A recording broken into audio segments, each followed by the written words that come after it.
अरे रे रे रे, अरे मेरा राजा बेटा शंकर। सुन सुन ये गोरी तक हमरा ओरी, अरे प्यार करे तो चल बुका लोगवा से चुपे चोरी।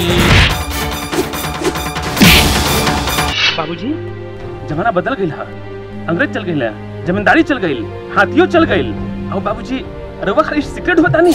ढोड़ी ना कोड़ी हा गुलाब के नशा भरले से बोतले शराब की है। इता ढोड़ी ना कोड़ी हा गुलाब के।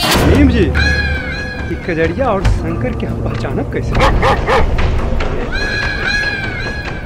हमें शंकर जहाँ रही गु तहाँ हो कि चूटी हिसाब लगा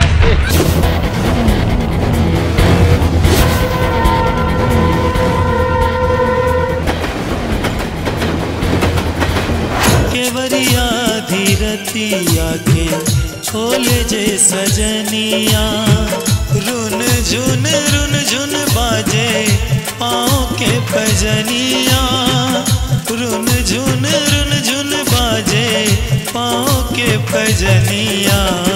केवरिया धीरतिया के खोले जे सजनिया।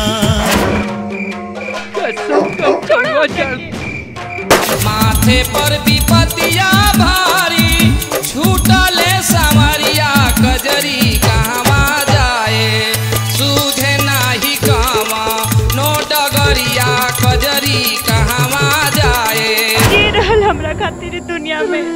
अरे पागल, जेकर नाथ भोलेनाथ वो नाथ किसी हो। बड़ी बदमाश है, मारी। पर शंकर बाबू के साथे जे रउआ कहनी ओकर दाम तो रउआ के 100 रुपया नु भेटा हिसाब लगा के। छोड़ो हमरा के, छोड़ो हमरा के, छोड़ो हमरा के, छोड़ो। यार तोह के हम बताई कैसे तोह के समझाई। बारी गोर गोर गोर हमर धनिया रे, जैसे चांद के चमके चंदनिया। गुड मॉर्निंग छोटे सरकार। मुनीम, अपना औकात पर रह, हमारे शंकर ऐसा नहीं खन। कब है मुनीम जी? ठाकुर साहब के करेजा में पुत्र मुँह जागल और हमरा के शंकर के पटक लगावे खातिर भेजलन हां। का रिपोर्ट आ गया है, आपकी मैडम जो है पेट से है। ये लड़का के हम कौन मुंह से जन्म देव महेश बाबू? ई में ई लड़का के का कसूर बा? तोरा के लड़का के बाप के नाम चाहिए ना, वो हम दे। है बेटा तो पूत हो जाला तो माए बाप के अरमान कुचल जाला।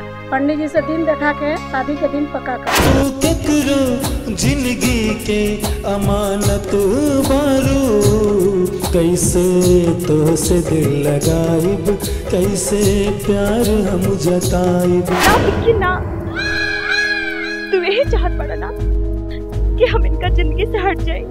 चला वा गोली, हमार जान ले ला पर शंकर बाबू के छोड़। चांद के टुकड़ा जैसन मुखरा दिखाई के हमरा हाय, बनाई द जतरा हो, बनाई द जतरा। अब अपने अपन सारा जमीन जायदाद के कागज और 50 लाख रुपया लेके बिकना पहाड़ी वाला खंडहर में चला। पकड़ो ना हमरी कला